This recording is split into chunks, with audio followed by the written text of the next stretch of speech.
राहुल एक होनहार छात्र था, लेकिन सोशल मीडिया की लत ने उसकी जिंदगी की दिशा बदल दी थी। घंटों मोबाइल स्क्रॉल करना, बेवजह वीडियो देखना और लाइक्स कमेंट्स के पीछे भागना उसकी दिनचर्या बन चुका था। उसकी किताबें धूल खा रही थीं और सपने धुंधले हो रहे थे। एक दिन उसे अपने कॉलेज की लाइब्रेरी में एक पुरानी किताब मिली, the 5 AM club, Robin Sharma की बेस्ट सेलर। यह किताब सफल लोगों की आदतों के बारे में थी। पहले तो उसने इसे अनदेखा कर दिया, लेकिन जब उसने लाइब्रेरियन मिस्टर मेहरा को इसे बड़े चाव से पढ़ते देखा तो उसकी जिज्ञासा बढ़ी। राहुल ने किताब के कुछ पन्ने पलटे और पहला चैप्टर पढ़ना शुरू किया। उसमें लिखा था, आपकी सुबह की आदतें आपकी किस्मत तय करती हैं।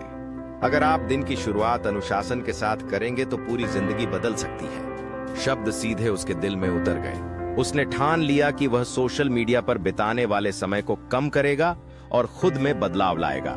लेकिन यह इतना आसान नहीं था। जैसे ही वह मोबाइल से दूर रहने की कोशिश करता, एक अनदेखी ताकत उसे वापस खींच लेती। हर बार जब वह किताब पढ़ने बैठता, उसे मन में बेचैनी महसूस होती। एक दिन आधी रात को उसका फोन अपने आप स्क्रीन पर नोटिफिकेशन दिखाने लगा, जबकि उसने इंटरनेट बंद कर रखा। क्या यह मेरी लत का असर है या कोई और खेल चल रहा है? वह डर गया। राहुल ने ठान लिया कि वह इस अदृश्य जंजीर को तोड़कर रहेगा। अगले दिन उसने अपने फोन से सभी गैर जरूरी ऐप्स डिलीट कर दिए और खुद को किताबों की दुनिया में झोंक दिया।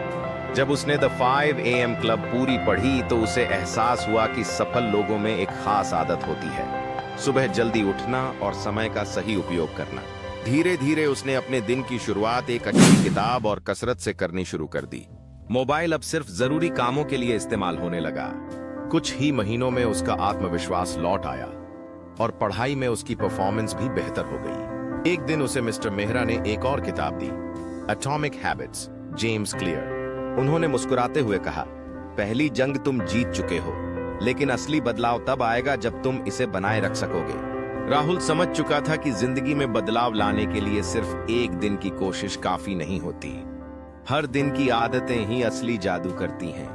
उसने फोन को गुलाम बनाने की बजाय खुद उसका मालिक बनने का फैसला कर लिया था। अब वह दूसरों को भी प्रेरित करने लगा था, क्योंकि उसने अदृश्य जंजीर को तोड़ दिया था। सोशल मीडिया से दूरी बनाना आसान नहीं, लेकिन अगर हम खुद को अनुशासित करें और अच्छी किताबों को अपना साथी बने